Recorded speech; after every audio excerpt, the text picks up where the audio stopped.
श्रीरामचन्द्रा करुणा समुद्रा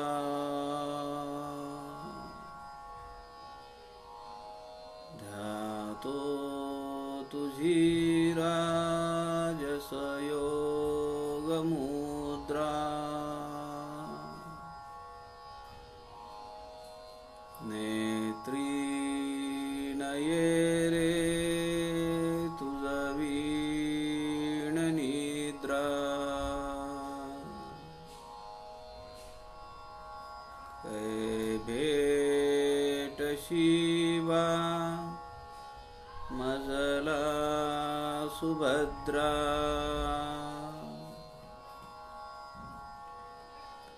सुका सारिखे पूर्ण वैराग्य जाचे वसिष्ठा परी ज्ञान योगेश्वराचे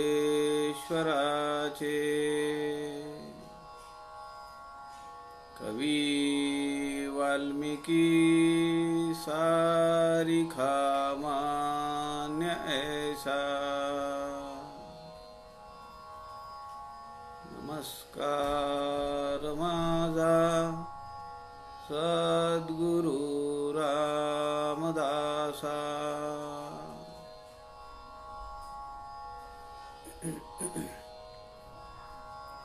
मला वाटते अंतरी त्वा वसावे तुझ्या आत्मारामासी त्वा बोध व्हावे अपत्या परी पाजवी प्रेम रसा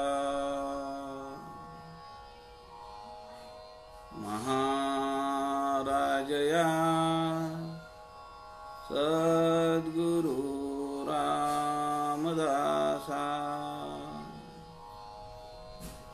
जय जय रघुवीर समर्थ सब संतन की जय।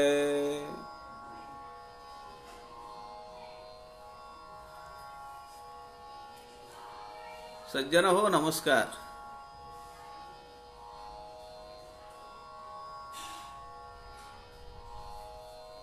समर्थ रामदास स्वामींच्या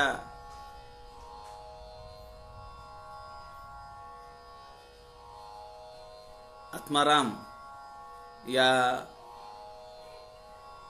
ग्रंथाचा अभ्यास करण्याचा चिंतन करण्याचा प्रयत्न आपण करतो आहोत। समर्थ वाङ्मयाच्या प्रस्थानत्रयीचा विचार व्हावा, त्याबद्दल उत्कंठा सामान्यांपर्यंत निर्माण व्हावी आणि समर्थांचं चरित्र आणि एकंदरीत वाङ्मयाची ओळख अनेकांना व्हावी या उद्देशाने संत समागम या फेसबुक लाईव्ह पेजचे सूत्रधार आदरणीय प्रवीणजी शास्त्री दिवाकर यांच्या सूचनेप्रमाणे आपण मागच्या 4.5 महिन्यापासून हा व्याप करत आहोत। 150वे विवेचन करताना समर्थांची कृपा, प्रभू रामाची कृपा, आपल्या सगळ्या श्रोत्यांचं पाठबळ, आदरणीय प्रवीणजी शास्त्रींची कृपा मला या निमित्ताने एक वेगळी सेवा केल्याचा आनंद आणि समाधान आहेच आहे, नाही असं नाही। आपल्या सगळ्यांना धन्यवाद देतो। आपण काल या आत्माराम ग्रंथातील 4थ्या समासातील 17व्या ओवीपर्यंत आलो होतो। आपण दोन गोष्टी पाहिल्या अभिन्न ज्ञाता आणि ज्ञाता यात फरक आहे. जो ज्ञानाची प्रचिती घेतो आणि त्याला भावना होते, त्याला त्याचा आनंद मिळतो, त्याचं समाधान मिळतं, तो केवळ ज्ञाता आहे. आणि जो नंतर उरतच नाही ते अनुभव घेण्यासाठी, केवळ प्रारब्धावरी देहो टाकीला अशा भावनेने जो जगत असतो, त्याला स्वतःचा कुठलाही व्यवहार राहत नाही.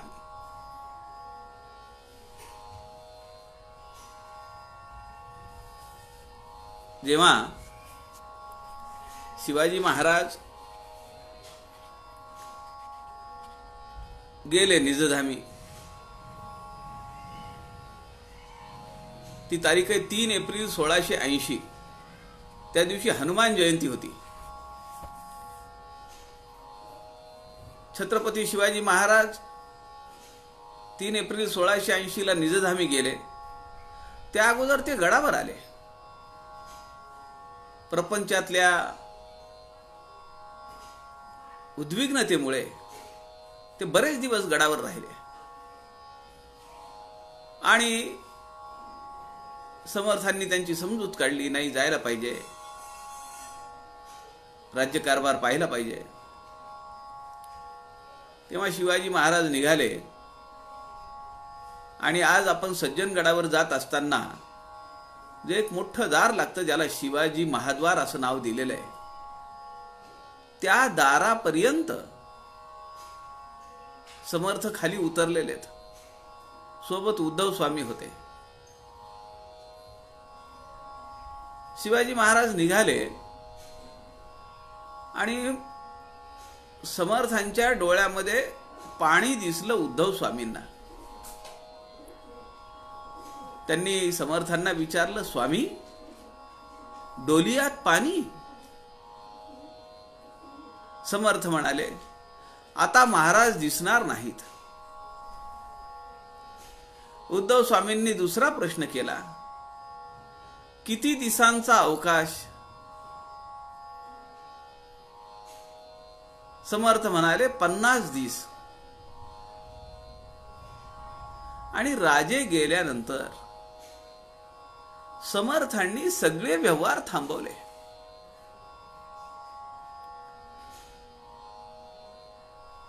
कुठलाही शरीराचा व्यवहार नाही.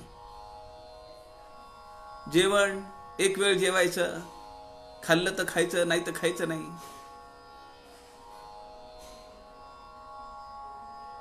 देहबोधावर राहिले नाहीत समर्थ. अभिन्न ज्ञाता.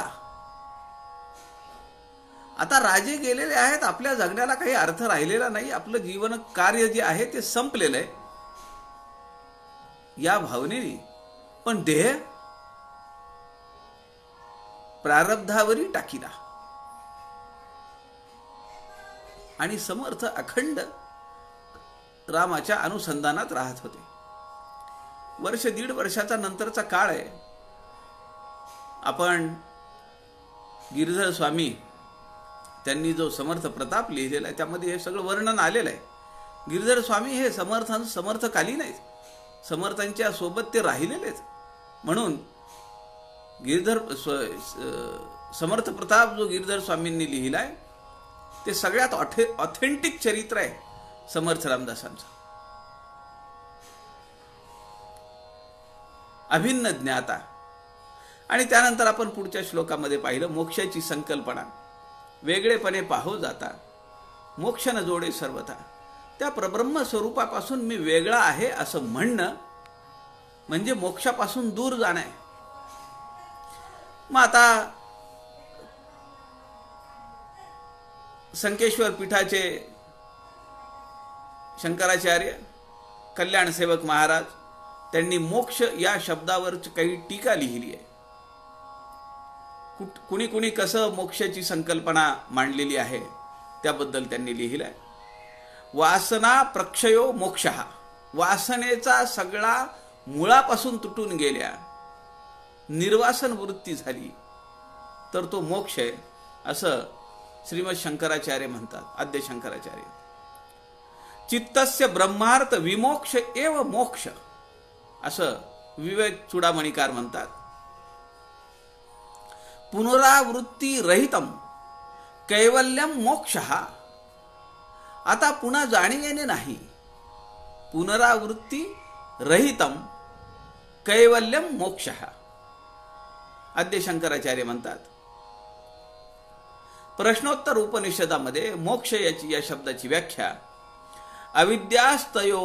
अविद्यास्तमयो मोक्ष, अविद्येचा नाश होणं आणि ज्ञानाचा प्रकाश पडणं हा मोक्ष आहे. ज्ञान म्हणजे बहुधा ज्ञान नव्हे, आत्मज्ञान. जैनांच्या संकल्पनेमध्ये भावमोक्ष ही त्याला संकल्पना, त्याला नाव दिलेलं आहे त्यांनी. पण तेच आहे की पुन्हा जन्म मृत्यूचा संबंध नाहीये. बौद्धांमध्ये निर्वाण असं त्याला नाव दिलेलं आहे. आपण पाहतो की समर्थांचे निर्याण काय, समर्थांचे निर्वाण काय. लोक विचारतात निर्याण शब्द बरोबर आहे का, निर्वाण शब्द बरोबर आहे. दोन्ही शब्द हे योग्यच आहेत. न्यायशास्त्र असं म्हणतं तार्किक दुःखाचा अभाव म्हणजे मोक्ष आहे. वैशेषिक शास्त्र असं सांगतं निष्काम कर्माने संचित आणि प्रारब्ध या कर्माचं फल संपतं, ते सगळं संपतं आणि नवीन कर्माची आता पुढे कर्म काही होत नाही. नवीन कर्माची उत्पत्ती थांबते. याचाच अर्थ जन्म मृत्यू चक्र थांबतं, असं या 17व्या श्लोकामध्ये आपल्याला काल पाहायचं होतं. तो मोक्ष ही संकल्पना थोडी जरा विस्तारपूर्वक मांडते. पुढे समर्थ काय म्हणतात या समासातल्या 18व्या ओळीपासून त्याचा विचार आपण करूया. श्रीराम समर्थ. श्रीराम. आपुलिया डोळा जे देखिले ते पंचभूतामध्ये आले, ऐसे जाणोनी दृढ धरिले ते नाडले प्राणी. श्रीराम. जो पंचभूतांचा दास तयासी मायेमध्ये वास, भोगी नीच नव्या सावकास पुनरावृत्ती. श्रीराम. आपुलिया डोळा जे देखिले ते पंचभूतामध्ये आले, ऐसे जाणून दृढ धरिले ते नाडले प्राणी. ते अडकले. मला जे दिसतंय तेच खरंय, मला जे वाटतंय तेच खरंय, असं म्हणणं म्हणजे आपण आपल्या पायामध्ये धोंडा पाडून घेतल्यासारखं आहे.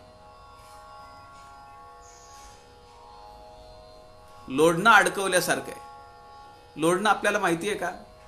जे अवखळ जनावर असतं ना, गाय बैल म्हैस काय असेल, की जे नीट चालत नाही, रस्त्याने धड चालत नाही, धावपळ चालू असते, इकडे जा तिकडे जा असं करतं, उधळतं लवकर.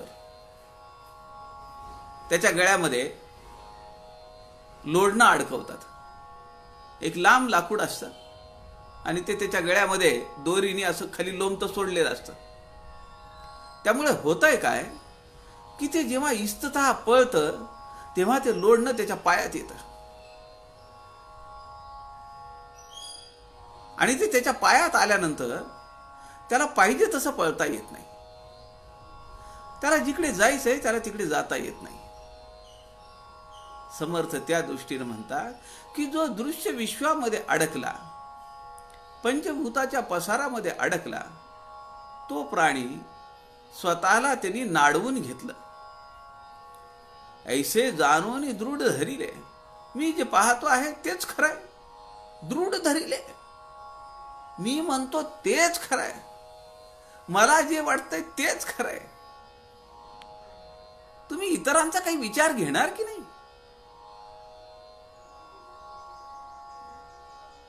का जाणकार मी एकटाच आहे? समर्थांना कधी वाटलं नाही असं. समर्थ उलट त्यांनी लिहिलंय, अहो 30 ओव्यापैकी सर्वज्ञ संघ निरूपण या समासामध्ये समर्थ 23 ओव्यांमध्ये जाणत्यापाशी जावे, जाणत्यापाशी शिकावे, जाणत्याची संग धरावी, जाणत्याला विचारावे असं लिहितात. समर्थांना अहंकार नाही जडला. समर्थांना कुठे वाटलं नाही की मला जे वाटतंय तेच खरं आहे. आम्हाला का वाटावं? समर्थ या ठिकाणी म्हणतात, पंचभूतात्मक दृश्याला कवटाळून बसणारे इंद्रिय सुखामध्येच रममाण होतात. त्यांना स्वरूप दर्शन कसं होईल? निज स्वरूपाचं दर्शन त्यांना होणार नाही, कारण त्यांनी तिकडची वाटच धरली नाही. ते पंचभूतात्मक दृष्टीमध्ये विश्वामध्येच लिप्त आहेत. मोहाचे गुंताडे केले उगवे ना ऐसे.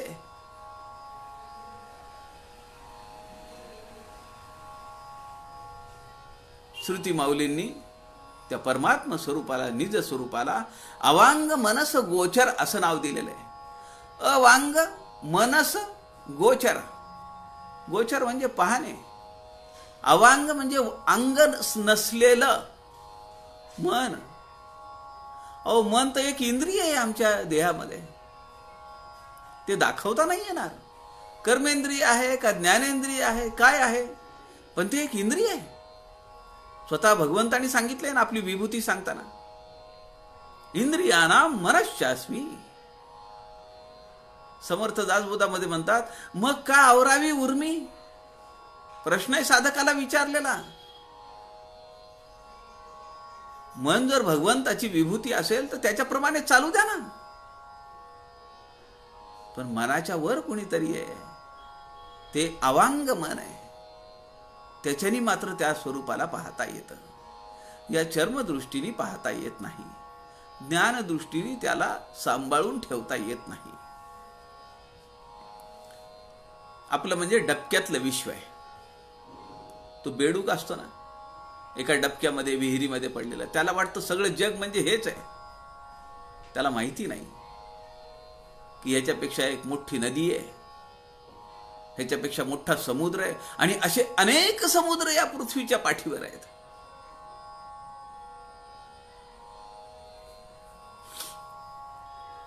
जो पंचभूतांचा दास, तया सीमायेमध्ये वास, भोगी नीच नव्या सावकाश, पुनरावृत्ती श्रीराम. समर्थ दासबोधातल्या ज्ञानदशकामध्ये म्हणतात, निर्गुण देव हा पंचभूतातीत आहे. आपण वरच्या ओवीमध्ये पाहिलं की पंचभूतामध्ये जो पाहतो त्याला ते देव दिसणारच नाही. हे सगळं नाशिवंत आहे. त्या नाशिवंतामध्ये शाश्वत कसं असेल?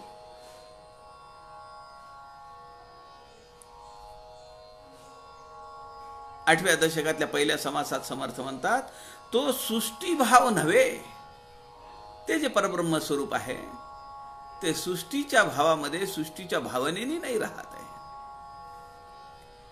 समर्थ म्हणतात, म्हणून भूतांचा कर्दमू, यासी अलिप्तात्मा रामू, अविद्या गुणे माया भ्रमू, सत्यची वाटे श्रीराम.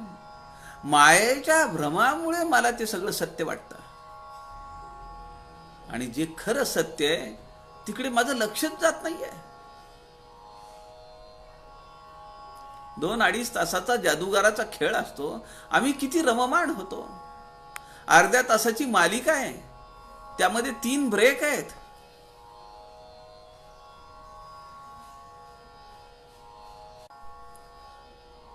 त्या मालिकामध्ये अर्ध्या तासाची 27-28 मिनिटाची मालिका आहे, पण त्यामध्ये ब्रेक आहेत, पण आम्ही किती रममान होतो.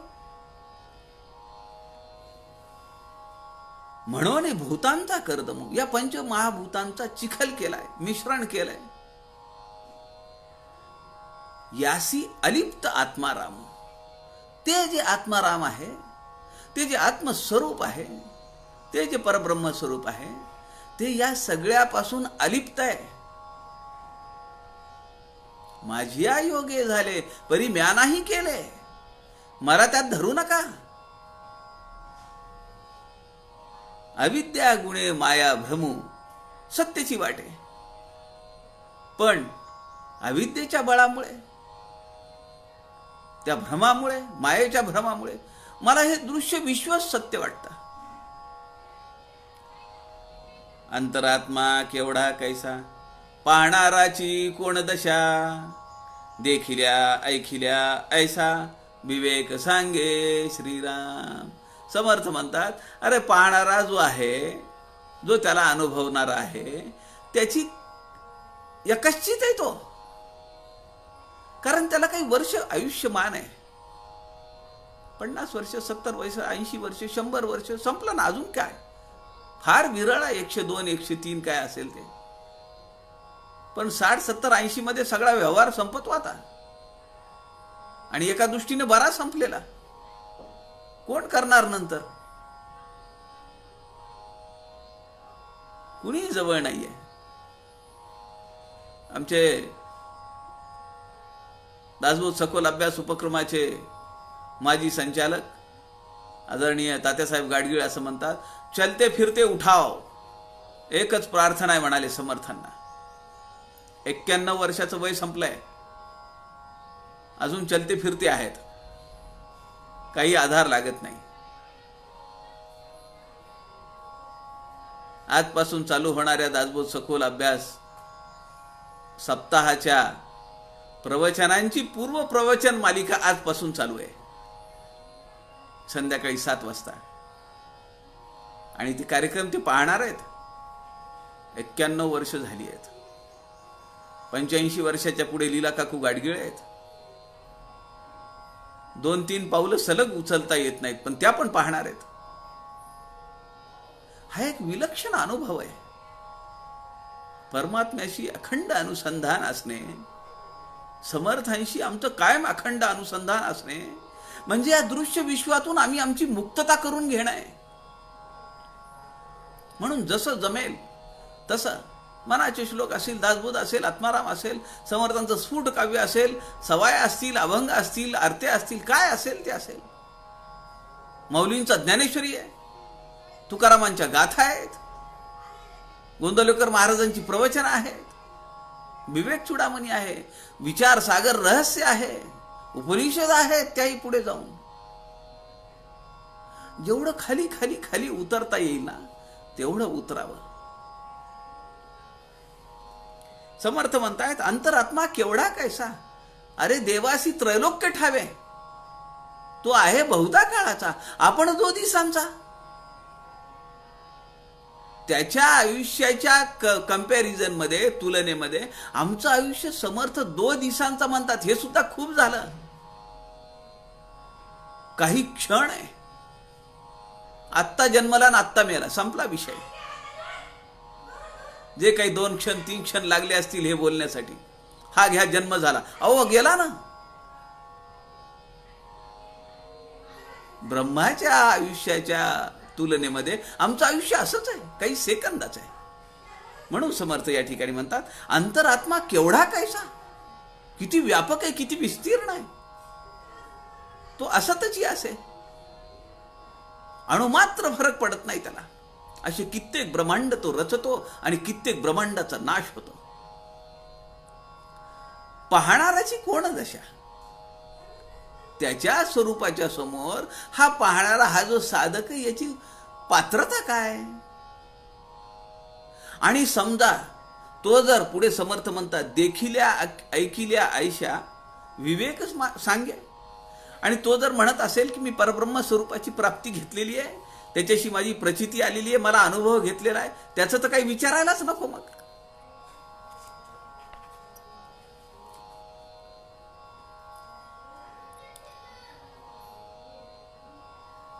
पुढे समर्थ म्हणतायत,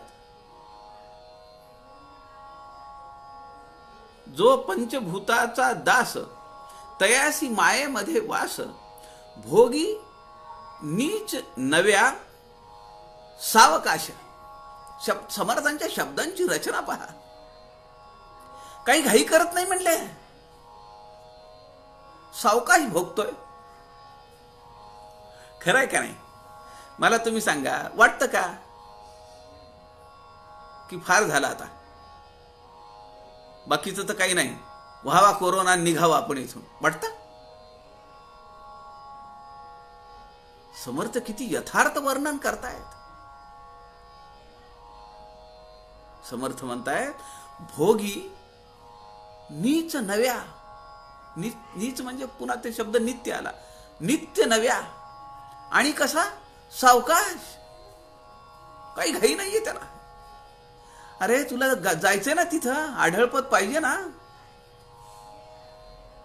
हे शिष्याचं वर्णन नाहीये, हे माझ्यासारख्या सामान्य माणसाचं वर्णन आहे.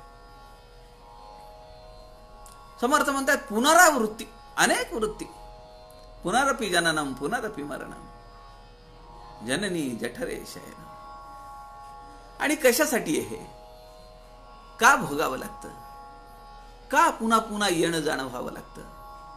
जन्म घेणे लागे वासने संगे. आमच्या वासना राहिलेल्या आहेत, आम्ही काही संकल्प केलेले आहेत, ते पूर्ण नाही झाले तर पुन्हा येणं भागच आहे. या कित्येक वर्षात मी कुठल्याही देवतेला गेल्यानंतर, कुठल्याही देवाचं दर्शन घेतल्यानंतर मनात काहीही मागितलं नाही. आमची यादी तयार आहे हो, दर्शन घ्यायच्या अगोदर तयार आहे. दुकानात जायच्या अगोदर आमची यादी तयार आहे सगळ्या वस्तूंची. तिथं मिळेल का नाही मिळेल माहित नाही, पण आमची यादी तयार आहे. भगवंत आमच्यावर कृपा करेल का माहित नाही, तो देऊ शकेल का माहित नाही, पण आमची यादी तयार आहे. मग जोपर्यंत यादी संपणार नाही तोपर्यंत पुनरावृत्ती कशी संपेल. उलट आम्ही ती सावकाश भोगतोय असं समर्थ म्हणतायत. ज्ञानेश्वरी मध्ये माऊली म्हणतीये, तेवी जितेन अवसरे, जे आवडोनी जीवी उरे, तेची मरणाची ये फेरे फार हो लागे. तेवी जितेन अवसरे, जिवंत असताना काही गोष्टी या वासना म्हणून राहिलेल्या आहेत, अतृप्त राहिलेल्या आहेत. जे आवडोनी जीवी उरे, ती आवड आहे, पुन्हा पुन्हा करावी वाटतीये. तेची मरणाची ये फेरे, मरण आल्यानंतर पुन्हा अनेक प्रकारचे मरण घेण्याचे जे फेरे आहेत, याला समर्थ म्हणतात आत्महत्यारा. आत्महत्या करणारा माणूस पुन्हा जन्माला येणार.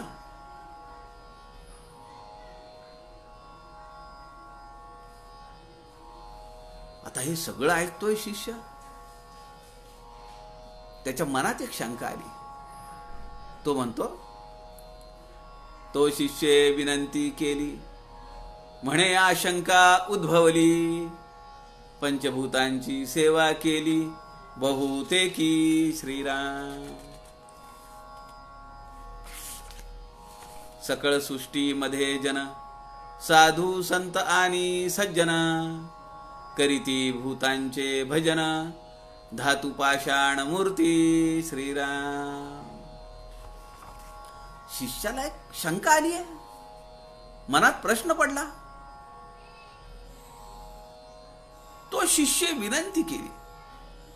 बघा, मागच्या श्लोकांमध्ये समर्थ शिष्याचा आविर्भाव कसा आहे. काय सांगताय तुम्ही मला, हे तुम्ही मला शब्द दिलाय, ते पहिलं तुमची प्रतिज्ञा खरी करून दाखवा.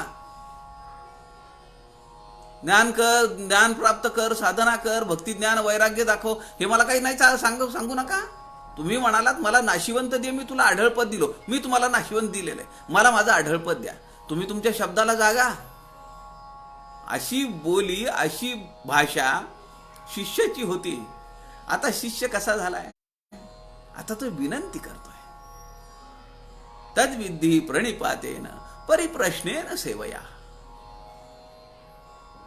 आता त्याच्यामध्ये तो नम्र भाव आहे, आणि त्या विनम्र भावाने तो शिष्य विनंती करतोय. म्हणे आशंका उद्भवली. अहो स्वामी, माझ्या मनामध्ये थोडा एक प्रश्न आहे, जरा एक किंत आला बघा, तो तुम्ही मला जरा सोडून द्या ना. पंचभूतांची सेवा केली बहुतेकी, अहो, तुम्ही सांगितलं, अनेक संतांनी, अनेक महानुभावांनी, अनेक सज्जनांनी पंचभूतांचीच तर सेवा केली आहे. पंचमहाभूतांच्या मिश्रणातून तयार झालेल्या अनेक वस्तूंना तर त्यांनी पूजलंय. चत्वार देव निरूपण, प्रतिमा. प्रतिमा कशाच्या झाल्या? अवतार कशाचे झाले? पंचभूतात्मकच आहेत ना. धातू पाषाणादी मूर्तींची प्रतिष्ठापना केली, त्यांची पूजा केली. मग हे खरं आहे का खोटं आहे? मग तुम्ही मला म्हणता की एकीकडे पंचभूतामध्ये अडकू नको आणि दुसरीकडे या सगळ्या संत महानुभावांनी पंचभूतात्मक वस्तूंची, त्या प्रतिकात्मक मूर्तींची तर पूजन केलंय. ती सगुण धारणा त्यांनी त्याच्यात तर अनुभवली आहे.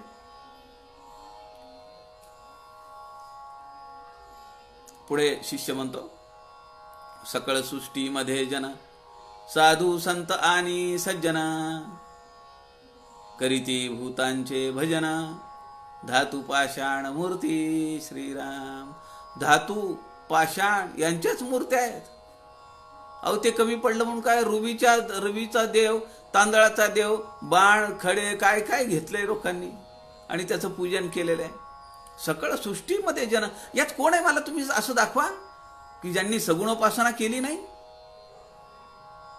साधू संत आणि सज्जन. पहिल्या चरणामध्ये काय आहे? सकळ सृष्टीमध्ये जन. पण काही लोक असे आहेत ना की त्यांना याच्यामध्ये विश्वासच नाहीये. काही काय थोतांड लावलंय म्हणतात तुम्ही. आम्ही मेलो की आमचा मोक्ष जातो कुठे, अशा धारणेत आहेत हे सगळे लोक. खूळचट कल्पनेत आहेत. मेलं का मोक्ष मिळणार आहे यांना, मोक्षाची दारं यांच्यासाठी उघडूनच ठेवली आहेत. अशा आविर्भावात लोक जगतात. म्हणून मग शिष्य लगेच शब्द बदलतो. पहिल्या चरणात तो म्हणतो, सकळ सृष्टीमध्ये जन. या जगाच्या पाठीवर, या विश्वामध्ये जे जे लोक आहेत ते सगळे. पण पुन्हा तो लक्षात घेतो, अरे गडबड आहे, सगळे नाहीयेत असे. मग तो काय करतो? तो म्हणतो साधू संत आणि सज्जन, विशेष कॅटेगरी. या सगळ्यांनी करीती भूतांचे भजन. अहो, त्यांनी या पंचभूतात्मक सृष्टीचं तर भजन केलंय. त्यामध्ये धातू आहेत, पाषाण आहेत, लाकूड आहे, काय काय आहे, झाडं आहेत, बिया आहेत, फळं आहेत, अशा सगळ्या मूर्तींचं तर हे केलंय.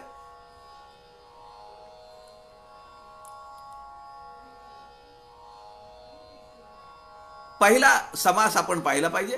त्यामध्ये 16वी ओवी आहे. आता वंदिन संत सज्जन श्रोते जे कृपाळू भावाचे भोगते. शिष्यानी वंदन केलेलं आहे. मग असे वंदन केलेले जे आदरणीय आहेत, माननीय आहेत, तीर्थरूप आहेत, ज्यांचा आदर्श आम्ही घेतलेला आहे, अशी मंडळी धातू पाषाणादी मूर्तींची तर प्रार्थना करतीये, त्यांचं तर पूजन करतीये. आणि मग आपल्याला दासबोध आठवला पाहिजे. किती वर्णन केलेलं आहे समर्थांनी. मातीचे देव, धोंड्याचे देव, सोन्याचे देव, रुपयाचे देव, काश्याचे देव, पितळेचे देव, तांब्याचे देव, चित्र, लेप, लाकडाचे, नदी तीरावरील अनेक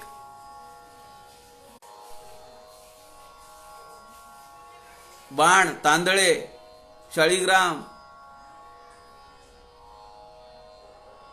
अशा सगळ्या पदार्थांचे देव आहेत आणि त्याचं पूजन चालू आहे. आमच्या नांदेड जिल्ह्यात आपल्याला माहिती आहे, आता नवरात्र आलेली आहे. रेणुका माता तांदळाच आहे तो. दुसरे काही अवयव आहेत का तिथं?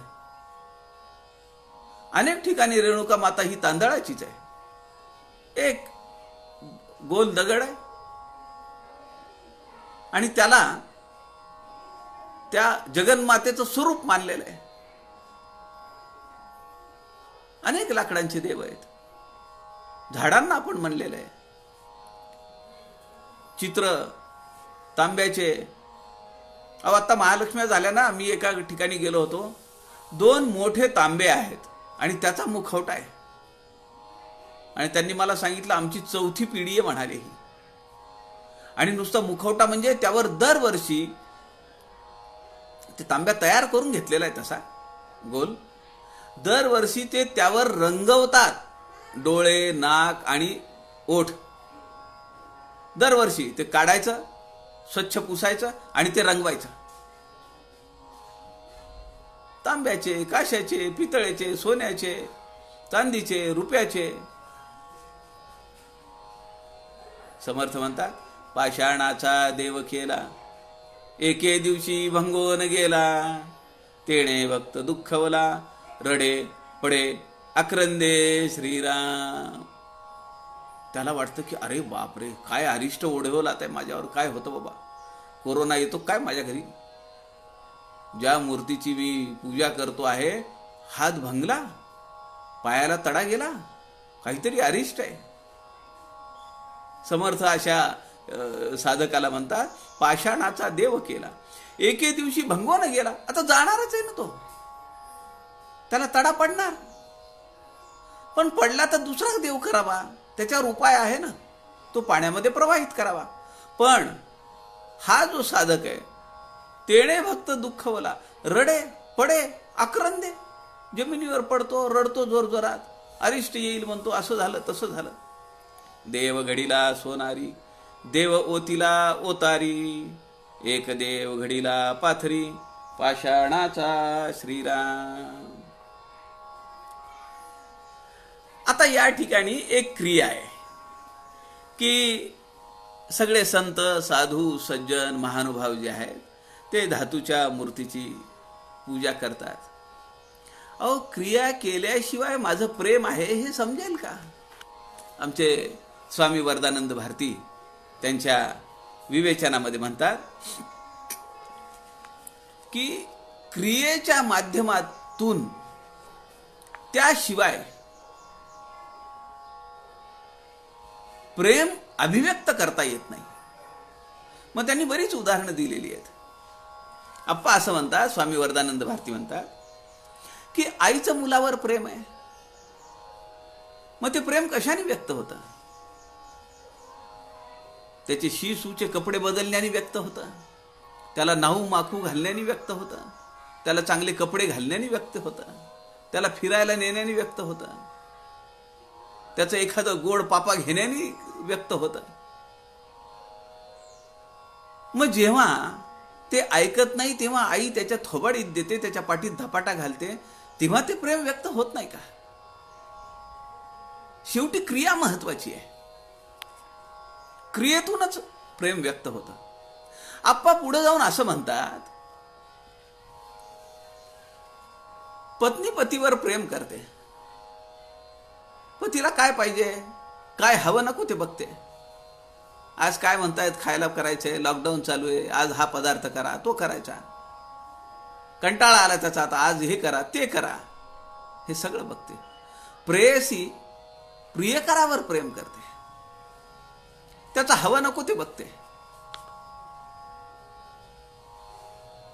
जेवढी समर्पितता प्रेयसी प्रियकराला करणार नाही, त्याशिवाय ते प्रेम अभिव्यक्त होणार नाही. आणि कदाचित प्रेयसीची प्रियकराकडे जी अभिव्यक्ती आहे ती एखाद्या पत्नीपेक्षा, पत्नीची पतीपेक्षा कमी होऊ शकते. कारण इथं नातं ठरलेलं आहे. दासबोधातली 4, 8, 16 ओवी आहे. चंद्र वेगेसी वेळेसी उगवेना तरी चकोर अनन्य. मेघ वेळेवर पडत नाही म्हणून चातक पक्षी खालचं पाणी पित नाही. फरक आहे तिथं. समर्पितता आहे, अनन्य भावाने समर्पितता आहे. अनेक क्रिया आहेत त्या अभिव्यक्त करण्याच्या. कुणाला वाटतं अधिक मास चालू आहे, आपण काहीतरी व्रत केलं पाहिजे, आणि त्या व्रतावर ते ठाम आहेत.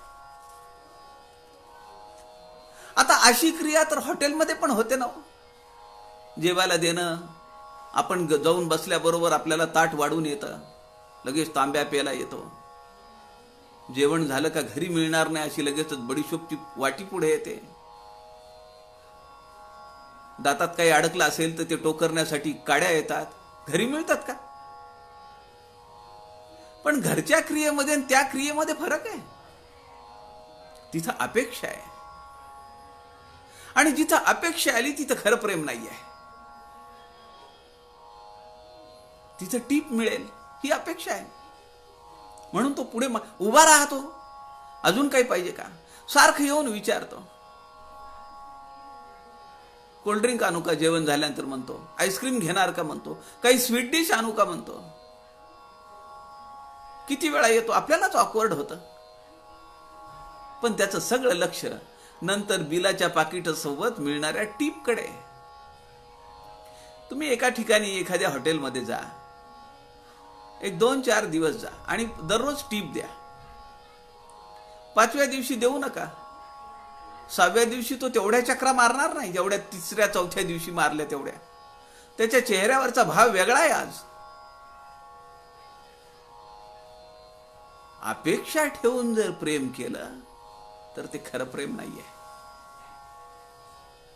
अपेक्षा विरहित प्रेम, अनन्य समर्पण, ती भावना समर्थ आम्हाला आत्मारामातून परब्रह्म स्वरूपाकडे दाखवतात. त्या भावनेने आम्ही साधना केली पाहिजे.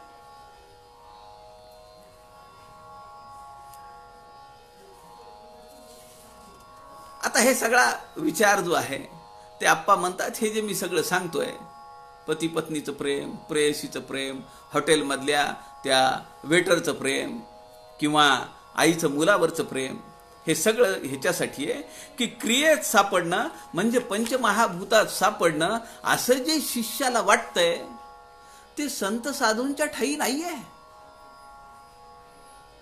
ते पंचभूताची त्यांनी पूजा केली आहे, मूर्तीची प्रतिष्ठापना केली आहे. समर्थांनी जायच्या 4 दिवस अगोदर रामपंचायतनाची प्रतिष्ठापना केली ना.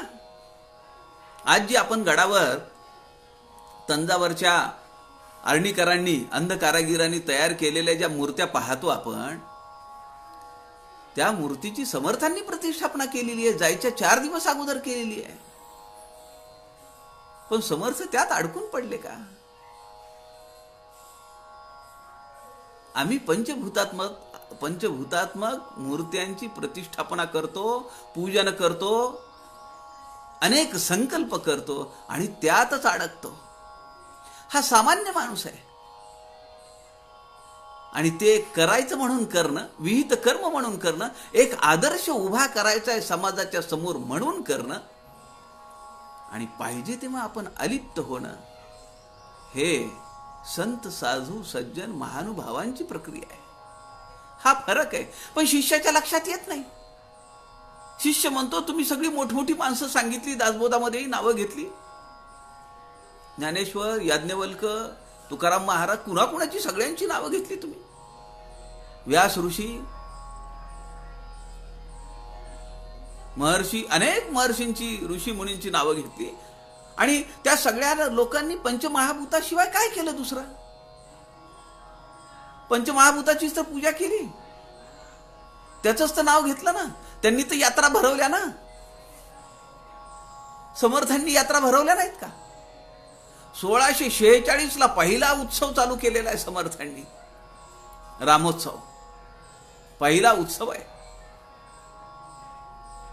शेकडो वर्ष झाली, आज उत्सव चालू आहे. पंचमहाभूतात आहेत की नाही?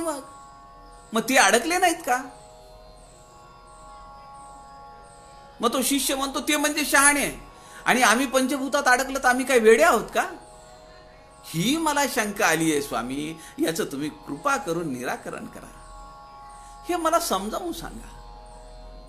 मी पंचभूतात अडकलं तर तुम्ही म्हणताय तू वेडा आहेस, आणि त्या लोकांनी पंचभूताची सेवा केली तर तुम्ही त्यांना म्हणतायत की ते मुक्त झाले. सगळ्या मूर्त्या धातूंच्या, त्यांच्या मूर्त्या धातूंच्या, माझीही मूर्ती धातूंची. त्यांनी सगुण पूजा केली, मी पण सगुण पूजा करतोय. मग ते शहाणे झाले आणि मी वेडा झालो का? शिष्याचा हा बाळबोध प्रश्न आहे. आणि त्यानंतर मग पुढच्या ओवीमध्ये शिष्य म्हणतो, जे कोणी नित्यमुक्त झाले तेही धातू पूजने केले, तरी ते पुनरावृत्ती पावले नाही की श्रीराम. हो की नाही? नाही की म्हणजे हो की नाही, खरंय की नाही? शिष्याचा आता अत्यंत विनम्र भाव आहे स्वामीकडे, पण त्याच्या मनातली शंका त्याला दुरुस्त करून घ्यायची आहे, त्याला तिची उकल करून घ्यायची आहे. त्याला समजून घ्यायचे की त्यांनी संत सज्जन महानुभावांनी पंचमहाभूतांची पूजा केली, त्यांना तुम्ही शहाणे म्हणता, ते मुक्त झाले असं म्हणता, आणि मला मात्र आम्हाला म्हणता तुम्ही अडकलात ह्याच्यातच. नक्की ह्याचा जरा परामर्श सांगा. ज्ञानदशकामध्ये समर्थ म्हणतात, जन्म मृत्यापासून सुटला या नाव जाणीजे मोक्ष झाला, तत्वे शोधिता पावला तत्वता वस्तू श्रीराम. जन्म मृत्यापासून सुटला. आता हा विचार आपण आपल्या मनाला प्रश्न केला पाहिजे, जन्म मृत्यूचं भय साधूला आहे का? साधूचा देह खितपला अथवा श्वानादिकी भक्षिला, प्रशस्त न वटे जनाला मंदबुद्धीस्तव श्रीराम. सामान्य माणसाला साधूचा देह खितपला, सडला, कुजला अथवा श्वानादिकी भक्षिला. आपण पाहिलं पालघरला साधूच्या देहाला मारहाण करून मारण्यात आलं. लाठ्या काठ्यांनी लोकांनी मारलं. साधूचा देह खितपला अथवा श्वानादिकी भक्षिला, जंगलातल्या श्वापदांनी त्याचे लचके तोडले तरी साधूला त्याचं काही घेणं देणं नाहीये. कारण का? जन्म मृत्यापासून सुटला या नाव जाणीजे मोक्ष झाला, तत्वे शोधिता पावला तत्वता वस्तू श्रीराम. वस्तू म्हणजे परब्रह्म. तो या पंचभूतात अडकलेला नाहीये, म्हणून तो मुक्त आहे. समर्थ 7व्या दशकामध्ये म्हणतात, सचेतन ते जीवन मुक्त, अचेतन ते विदेह मुक्त, दोही वेगळे नित्यमुक्त, योगेश्वर जाणावे श्रीराम. हे योगेश्वर आहेत. समर्थ म्हणताय, सचेतन ते जीवन मुक्त. जे देहाचा व्यवहार करतायत, देह पातळीवर आहेत, पण ते मुक्त आहेत. पुढे समर्थ म्हणतात, अचेतन ते विदेह मुक्त.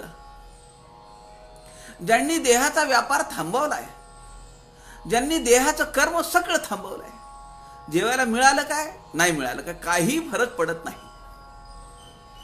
स्वामी विवेकानंद 3 दिवस लोकांचे प्रश्न सोडवतायत. 3 दिवस अनेक लोक त्यांच्याकडे येत आहेत, आणि 3 दिवस एका कोपऱ्यावर जो चांभार बसलेला आहे तो पाहतोय की अरे हा काय माणूस आहे, हा कुठेही जात नाहीये, या झाडाखाली बसलेला आहे. अनेक लोक येत आहेत, परामर्श घेत आहेत, विचारपूस करतायत, चर्चा करतायत, प्रश्नांचं उकल करून घेऊन जात आहेत, पण कुणी सुद्धा त्यांना म्हणत नाही की जेवण झालंय का तुमचं. आणि 3 दिवस स्वामी विवेकानंद सांगतायत. त्या चांभाराला वाटलं हे, त्यांनी असं त्याच्या लक्षात आलं की अरे 3 दिवस जेवण नाही केलंय, जरा माणूसही धडधाकट आहे. 2-3 डब्याच्या ऐवजी 5 डब्यांच्या 5 खणांचा डबा, पोळ्या भात असं सगळं तो घेऊन गेला त्यांच्याकडे. त्यांनी समोर ठेवलं, हात जोडले. तो म्हणाला, स्वामीजी मी 3 दिवसापासून तुम्हाला पाहतो आहे, तुम्ही लोकांचे प्रश्न सोडवत आहात, तुम्हाला कुणी जेवायला सुद्धा दिलेलं नाही, माझं लक्ष आहे. स्वामीजींच्या डोळ्यातून खळखळ खळखळ अश्रू बाहेर आले. स्वामीजींनी त्याला नमस्कार केला. ते म्हणाले, चल तू आणि मी जेवण करूया. तो म्हणाला, अहो असं काय करताय, मी चांभार आहे. मी डबा दिलाय तुम्हाला हे जर कुणी पाहिलं तर लोक तुम्हाला काय काय बोलतील. ते म्हणाले, मी तुला आता काली मातेच्या स्वरूपात पाहत आहे. काली मातेचा हा प्रसाद म्हणून आपण दोघ जण ग्रहण करूया.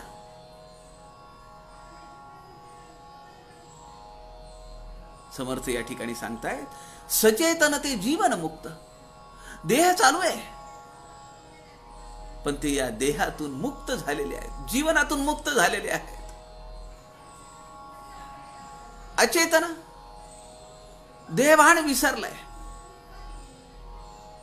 साईबाबा आहेत,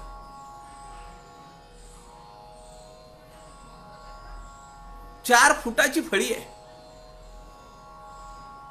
आणि रुंदी किती आहे? 1 फूट का काही इंच, आणि त्या फळीवर ते झोपतायत. आम्हाला तर डबल बेड पुरे ना की हो. लोळत लोळत कधी धाडकन खाली पडते माहिती नाही. गजानन महाराज आहे का देहभान?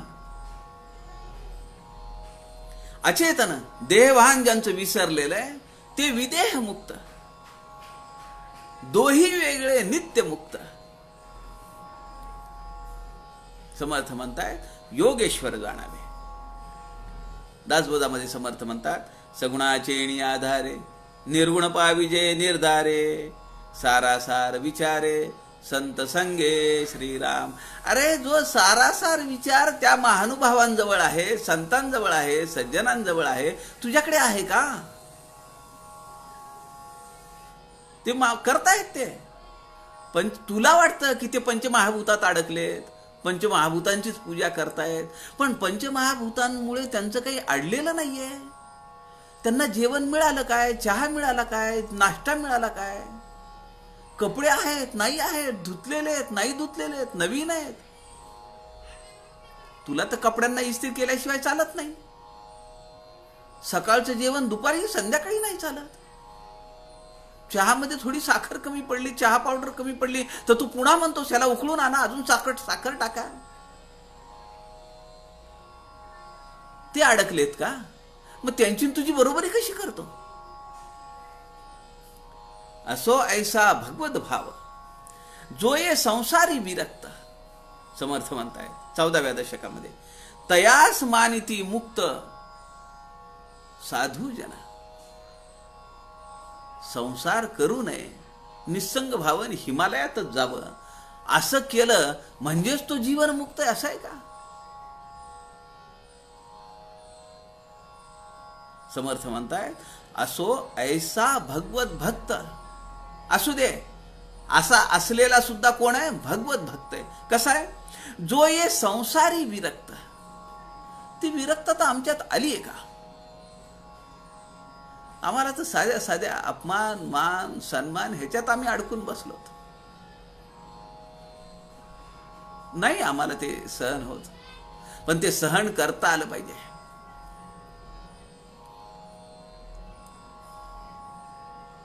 कुणाला कसा मान दिला पाहिजे, कुणाचं पद किती मोठं आहे. अहो तो त्या व्यक्तीला मान नसतो, त्या साधूंना मान नसतो, त्या देहाला आहे का तो? पण ते त्या पीठावर बसलेले आहेत ना, शंकराचार्य झालेत ना आता, मग सगळ्यांनी त्यांना आद्य शंकराचार्यांसारखाच मान दिला पाहिजे. समर्थांनी अनेक मठ निर्माण केले, त्या ठिकाणी महंत बसवले. त्या सगळ्यांना समर्थांच्या रूपामध्ये आपण पाहतो का नाही? आपण काय म्हणतो? तुमच्या रूपाने समर्थच आमच्या घरी आले, ही आपली भावना असते. पण त्या जर माणसाला असं वाटलं की मी म्हणजे समर्थ आहे, तर मग गडबड आहे. तयास मानिती मुक्त साधू जन. जो संसारात विरक्त आहे, असलं तर असू दे, नसेल तर नसू दे, अशी ज्याची भावना आहे तो खरा मुक्त आहे. आणि त्या मुक्ततेच्या दिशेने आमचा प्रवास चालू झाला पाहिजे, हे समर्थांना अपेक्षित आहे. नाही तर मग कशासाठी दासबोध शिका, कशासाठी आत्माराम शिका? आपल्या आचरणात जर फरक पडणार नसेल, समर्थ म्हणतात, साराचेही सार ते हे श्रवण, मग मनन, मग निधिध्यास. खूप ऐकलंय, खूप लिहिलंय, मथळेच्या मथळे लिहिले, लेखच्या लेख लिहून आणले. मी लोकांचा परिचय वाचतो. काय काय परिचय.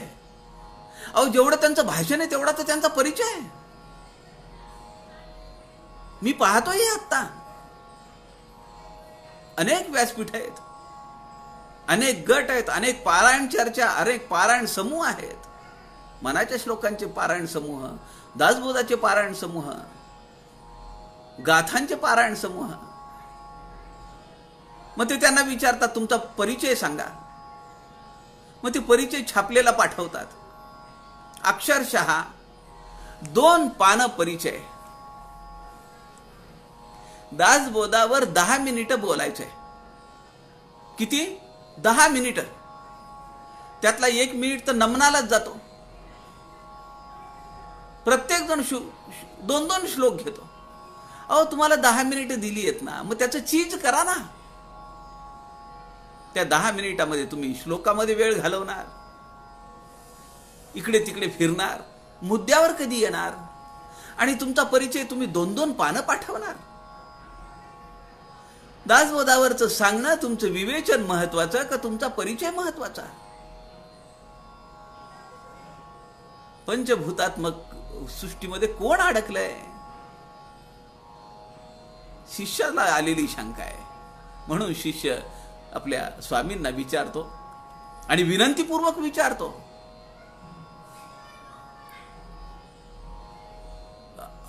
ह्याच्यानी नाही विचारत, उपरोधितपणे नाही विचारत.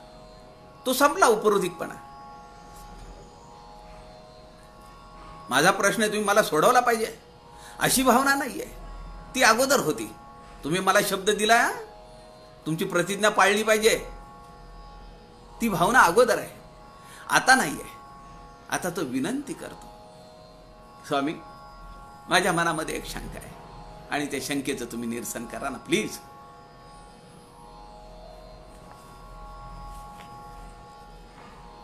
समर्थ या ठिकाणी म्हणतायत, अरे धातू पूजन त्यांनी केलं, तू पण करतो. त्यांच्या आणि तुझ्या धातू पूजनामध्ये फरक आहे ना. त्यांना मूर्ती असली काय नसली काय, नसली तर ती साक्षात भगवंताला पुढे उभा करतात. त्याला प्रगटायला लावण्याचं सामर्थ्य त्यांच्यामध्ये आहे. आणि तुझं सामर्थ्य काय आहे? तुला तुझा देह सांभाळता येईना, तू काय भगवंताला सांभाळणार?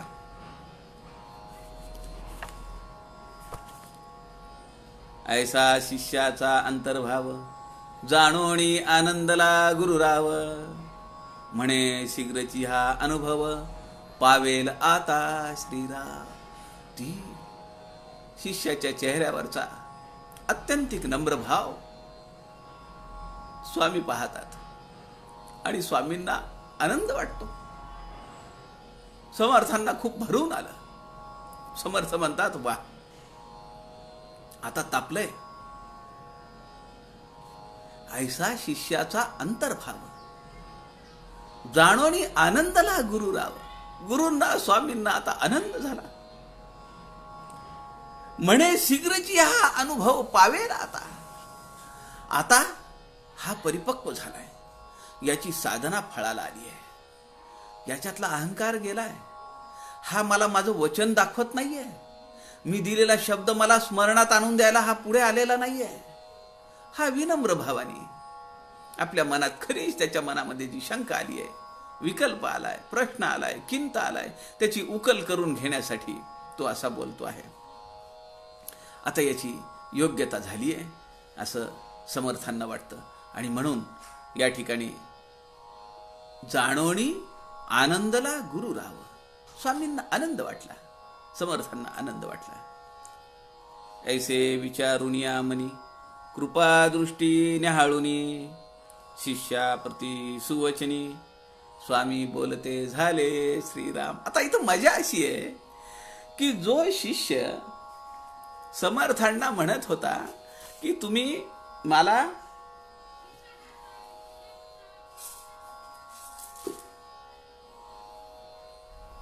इकडे तिकडे काही सांगू नका, तुमचा शब्द खरा करा, हे जे शिष्य म्हणत होता, शिष्याची भाषा बदलली. तो विनंती करायला लागला. त्याच्या चेहऱ्यावरचे भाव, अंतःकरणातले भाव सद्गुरूंच्या लक्षात आले. आता सद्गुरू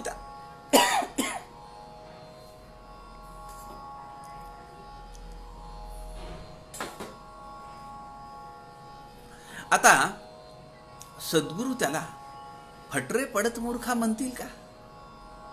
आता सद्गुरूंची भाषा बदलली आहे. हा सूक्ष्म भाव आहे. आपण किती विनयाने आपल्या सद्गुरूंना बोलतो, आपण किती आपल्या नम्र भावाने आपल्या उपास्य देवतेला बोलतो. अहो त्यांना काय आहे, ते आपल्या उपास्य देवतेला, सद्गुरूंना, आपल्या स्वामींना त्याचं काही पडलेलं नाहीये. म्हणून आपण कसंही बोलून चालेल का? पण त्यांनी केलेली शब्दातून विनंती, त्याच्या चेहऱ्यावरचे ते भाव, समर्थांचा फार गोड शब्द आहे. म्लान वदने. मला म्लान वदने म्हणलं की असा एक चेहरा समर्थ शिष्याच्या समोर येतो की काहीतरी चुकलंय, अपराधित्वाची भावना आहे. आणि तो शिष्य समर्थांच्या समोर बसलेला आहे, गुडघ्यांवर, आणि समर्थ आसनावर बसलेले आहेत आणि समर्थ त्याच्याकडे पाहत आहेत. अशी एक छबी माझ्या डोळ्यासमोर, म्लानवदने शब्द म्हटला की ती छबी माझ्या डोळ्यासमोर येते. असा म्लानवदने शिष्य आहे. डोळ्यात पाणी आलेलं आहे आणि तो मोठ्या तळमळीनं विचारतो. तेव्हा समर्थांची दशा आहे, भावदशा आहे ही. ऐसे विचारून या मनी, कृपा दृष्टी न्याहाळुनी, शिष्याप्रती सुवचनी, स्वामी बोलते झाले श्रीराम. इथं फटरे पडत मूर्खा नाहीये, सुवचनी. बदललाय आता, टोन बदललाय, भाषा बदलली आहे.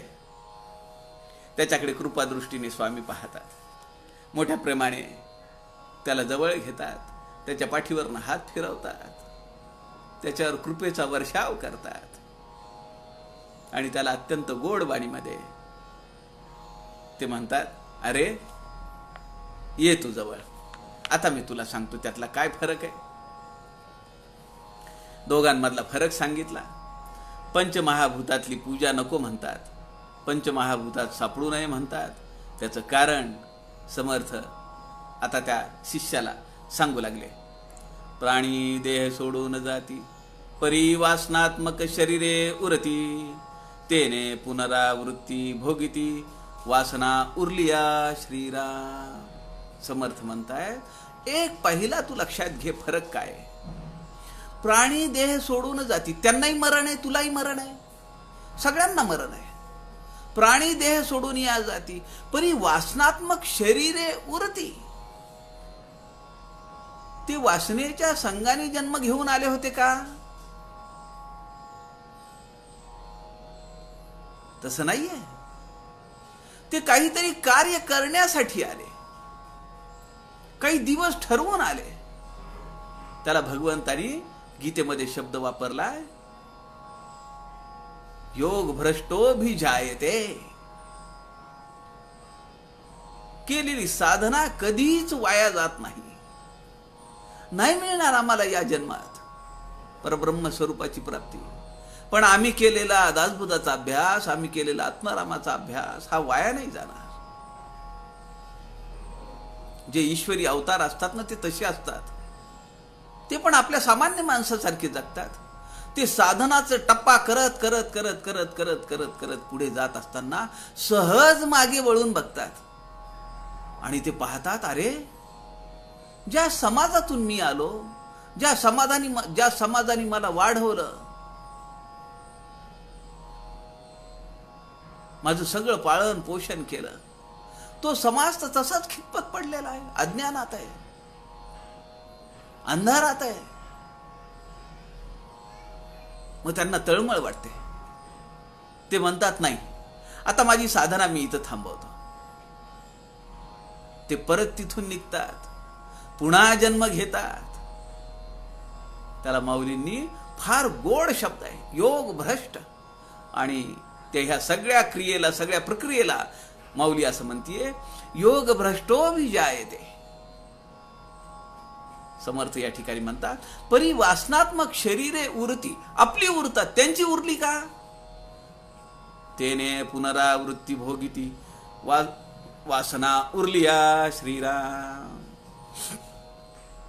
अहो, सगळी माणसं वासना शिल्लक ठेवून काम करत असतात. जशी टीप पाहिजे हॉटेलमधल्या मुलाला, तसं घरातल्यालाही काहीतरी पाहिजे ना. भले त्याला जेवण झाल्याबरोबर तुम्ही 5 रुपये 10 रुपये हातावर ठेवणं अपेक्षित नाहीये, पण काहीतरी अपेक्षा आहे ना. महिना झाल्याबरोबर पगार हातावर आणून ठेवावे ही तरी अपेक्षा आहे ना. नवरात्र घर साफसफाईले काढलंय, मग डबे धुतले पाहिजेत, डबे वाळवले पाहिजेत, वाळलेले डबे आणून ठेवले पाहिजेत, केर कचरा काढण्यासाठी वर शिडीवर चढलं पाहिजे, पंखे पुसले पाहिजेत, सज्जावरची धूळ काढली पाहिजे, ही अपेक्षा आहे ना. स्वयंपाक मी करीन, पण तुम्ही भाजी गहू तांदूळ डाळ हे तरी आणून द्याल ना, ही अपेक्षा आहे, ही वासना आहे. आणि त्याच्या पोटी हे सगळं चालू आहे.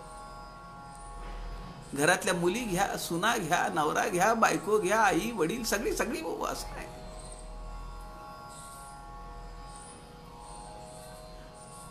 आता फरक आहे, पण तिथं जे पैसे देऊन आपण जी अप्पांचं वर्णन आहे हे सगळं स्वामी वरदानंद भारतींचं.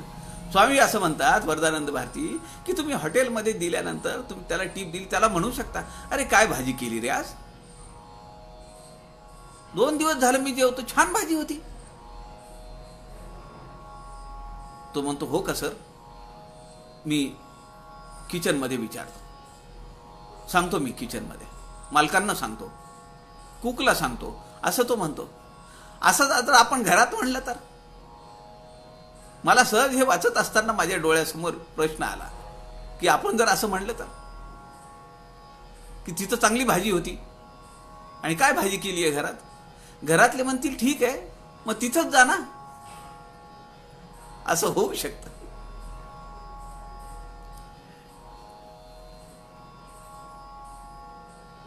वासना राहतात म्हणून ही नित्य सेवा आहे.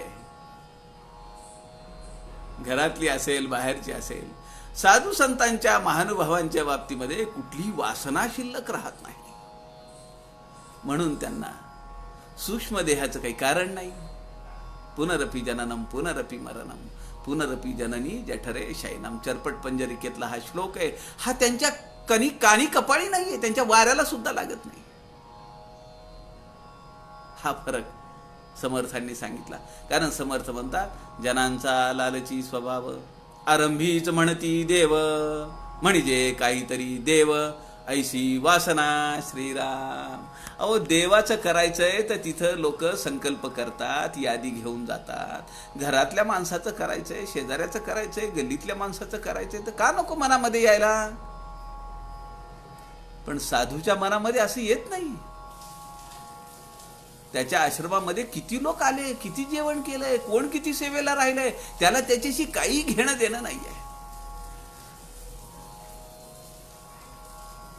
असा फरक, मूळ फरक समर्थ शिष्याला समजावून सांगतायत. आता ही सगळी पुढची प्रक्रिया त्याला समजावून सांगण्याची उद्याच्या दुपारी 2 वाजताच्या सत्रामध्ये आपण पाहूया. आपल्या सगळ्यांच्या हृदयस्थ परमेश्वरास नमस्कार करतो. झालेली सेवा समर्थांच्या चरणी अर्पण करतो. जय जय रघुवीर समर्थ.